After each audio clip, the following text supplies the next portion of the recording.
Hey guys, how you doing? It's Tom. I'm back with another video. And this one's called What's So Great About Luzon?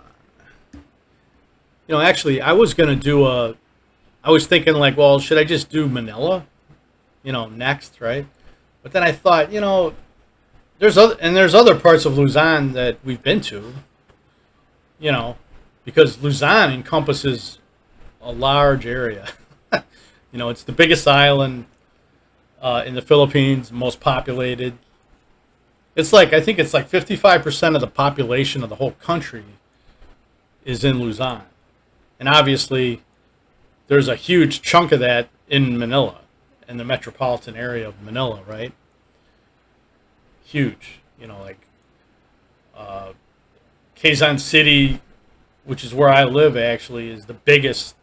It's like listed separate as Manila, but it's kind of strange the way they do it. They break it up into sections, but it's kind of like all Manila, but it's almost like the way I look at it, it's almost like a neighborhood of Manila. You know what I mean? Like Quezon City to me, it's like the biggest neighborhood in Manila. You know what I mean? But it's also, I mean, it's huge in area. Quezon City's huge in area and population. You know, and then of course like Manila is like the second largest city or population on Luzon, and in the Philippines actually. And then I think Caloocan, which is just north of where I live, is like third. There's like 1.6 million or something like that in that area. But the interesting thing, yeah, Luzon, man, it just covers a lot of areas. Even I wrote all this stuff down because it's like, it's a lot of stuff to remember. This is just sort of like the nuts and bolts of Luzon, and then I'll talk kind of freestyle after this. But obviously, oh yeah, these are the like Mindoro. Mindoro is actually separated, from Luzon. You know what I mean? You got to take a boat to get to Mindoro. However, it's still part of Luzon, right? So is Batanes. Batanes is a small island way north, of Luzon. Like north of the main island. It's actually part of it is actually closer to Taiwan than it is to the Philippines, mainland Philippines. But it is part of the Philippines, and it's also part of Luzon, right? Then there's the Polillo Islands. I think that's on the east, I believe. Masbate is, I think, south also. Also part of Luzon. There's some other ones too. There's other islands that are around Luzon that are part of Luzon also, but those are ones that are like the main ones that you may have heard of. Of course, the main business centers: Metro Manila, Makati, specifically Ortigas, Bonifacial Global City. Those are the sort of main business centers, right? Like the big business centers of the Philippines. You know. Yeah, Palawan too, though, huh? That's kind of surprising. Or when you because it's sort of like it's almost the Visayas. You know what I mean? It's sort of like close, but it's considered part of Luzon. Um,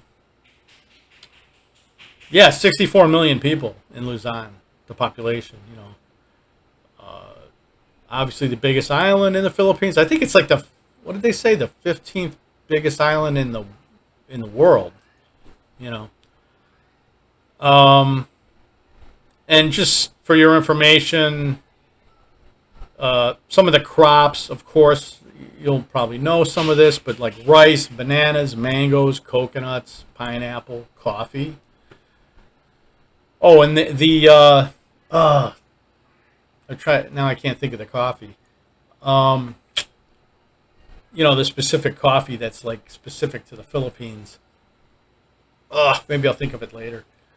It's pretty good though, and it's kind of strong, but it's also pretty good. I probably even mentioned it in a previous video or something, but just off the cuff, because I've drank it before and it's pretty good. I don't mean it's not that 3-in-1 stuff or the instant coffee.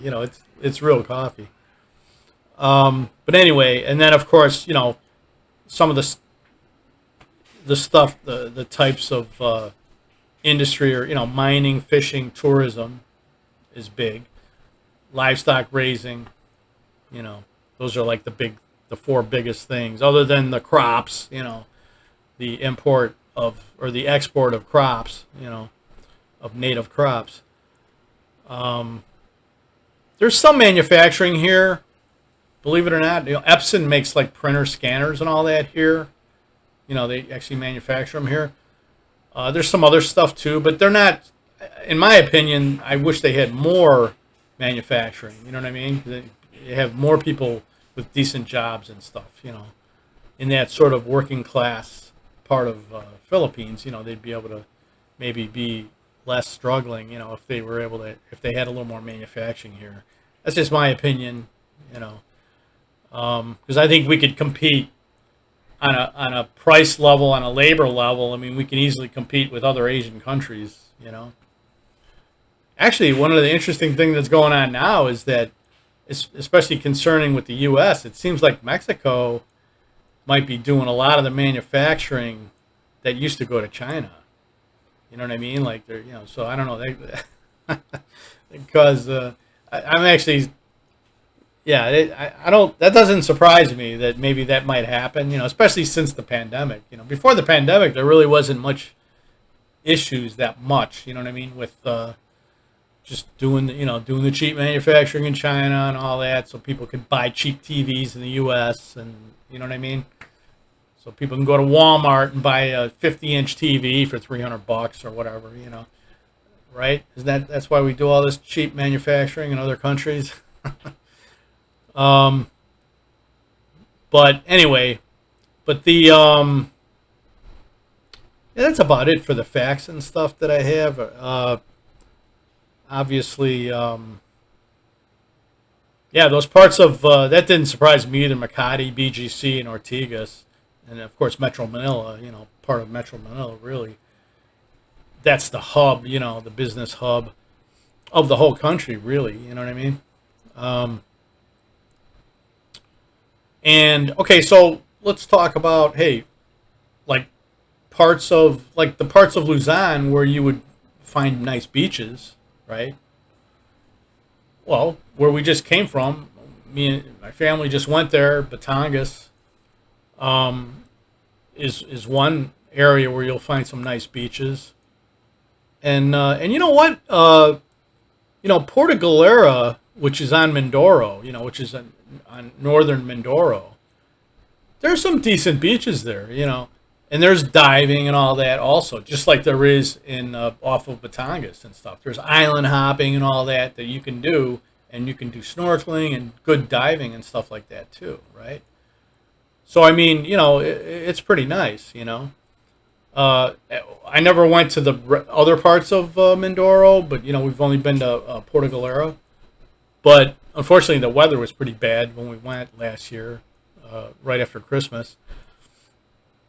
It was unusually rainy, you know, for that time of year. You know, usually you don't get that kind of rain, you know, in late December for a whole week, you know. And it was actually more than a week. I mean, it really was kind of like it dragged into like January, and you know, it was really weird weather, very wet weather, you know, in those for those months, you know.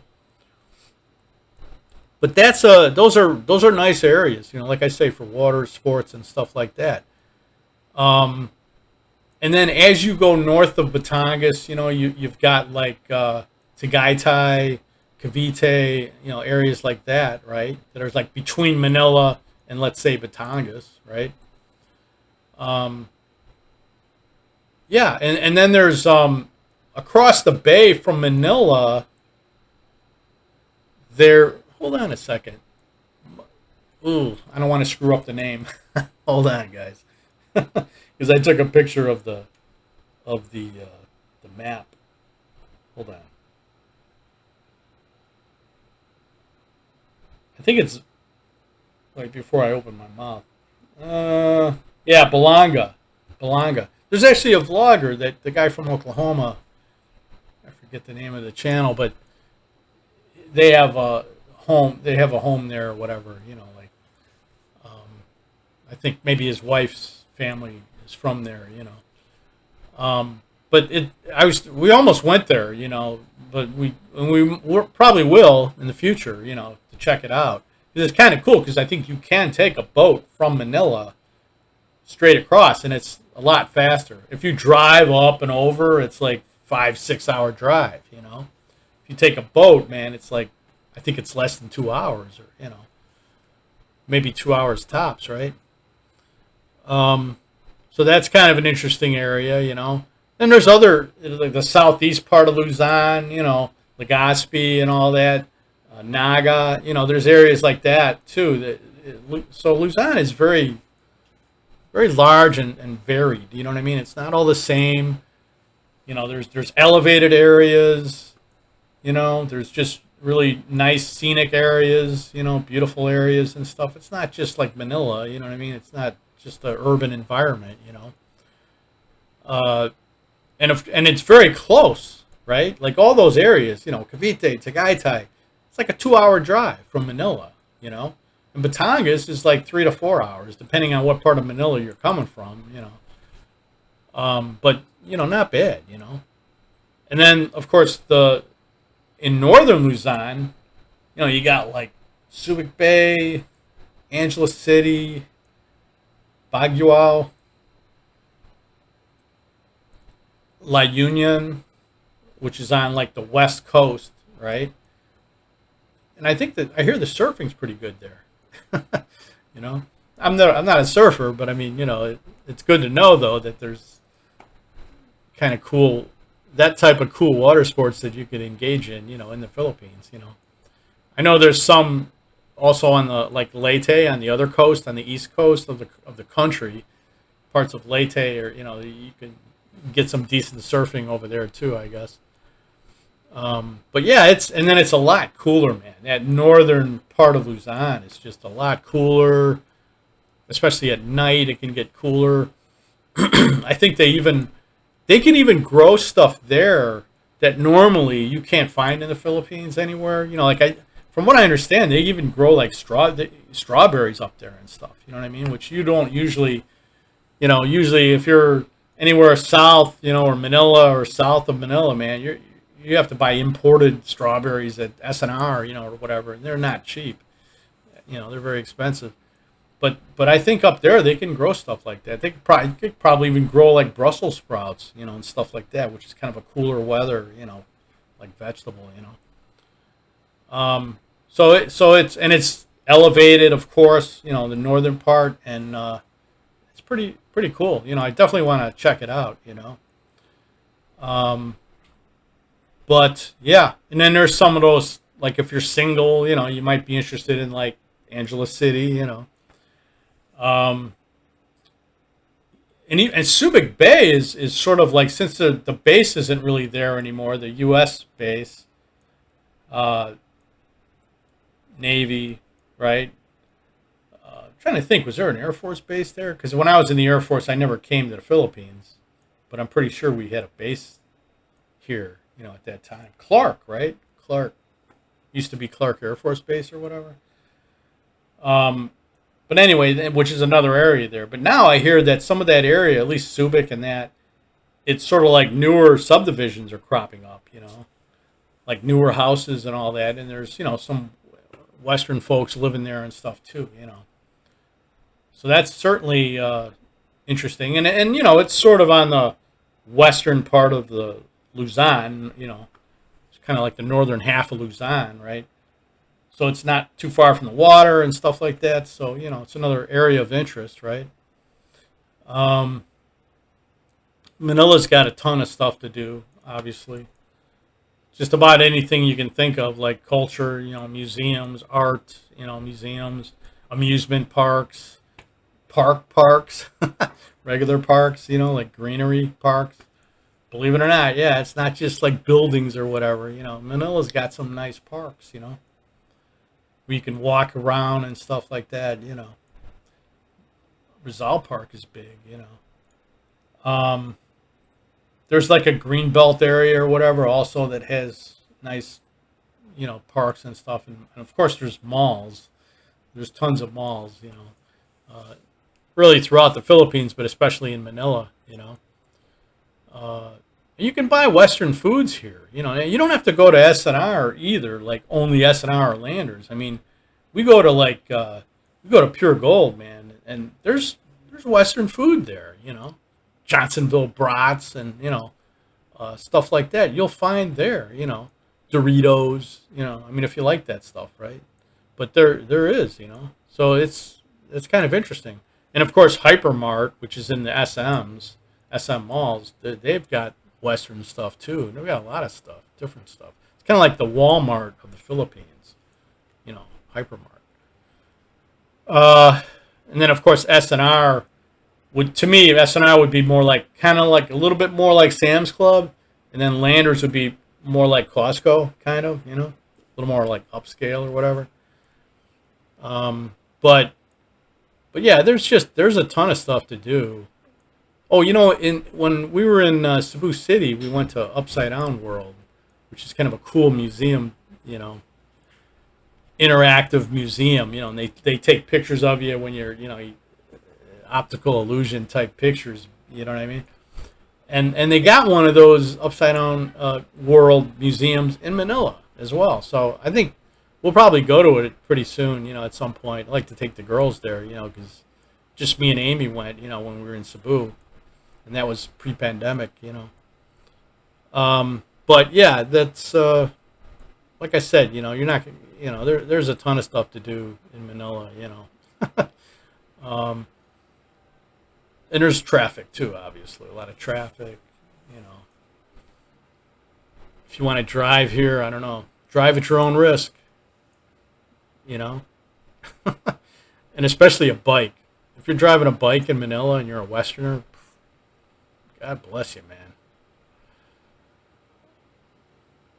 I'll try and come visit you in the hospital, but yeah. But other than that, good luck to you, man. Because unless you're like a stunt driver, if you're some kind of expert motorcycle stunt driver you made movies, you doubled for Evel Knievel, in the movie about him or what. If you're that good, then you have at it, But yeah. But anyway, yeah.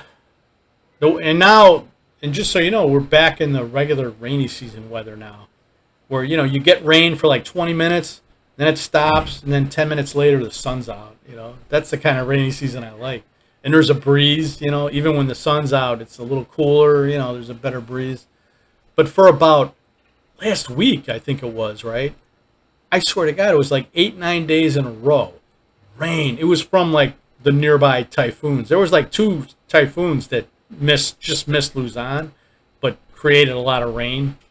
And then you have the monsoon effect and all that stuff. And man, I swear, it was just day and night, on and off for like 8 days. And and didn't see the sun either. It was just like always overcast. So finally that stopped.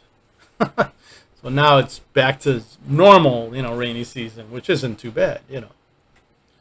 So anyway, guys, that's about it. I think. Oh yeah, I know that obviously Manila has a lot of expats. Like numbers wise, probably. It's like percentage wise, it's probably not. You know what I mean? Because it's such a large city. But numbers wise, there's definitely more expats, I think, in Manila than anywhere else in the Philippines.